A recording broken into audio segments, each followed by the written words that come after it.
ఇక్కడ ఇశ్రాయేల్ ప్రజలు ఆనాడు చేయలేదు.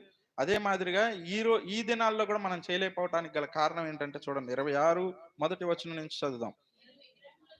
మీరు విగ్రహములు చేసుకోకూడదు.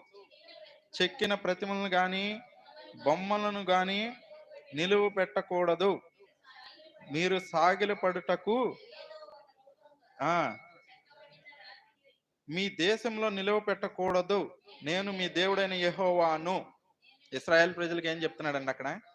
ఇశ్రాయేల్ ప్రజలకి ఏం చెప్తున్నాడంటే, నేనే మీ దేవుణ్ణి. నేను తప్ప వేరేది ఏది ఉండకూడదు మీ హృదయంలో.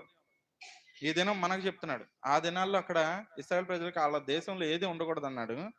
ఈ దినం మన హృదయంలో మన అంతరాత్మతో చెప్తున్నాడు.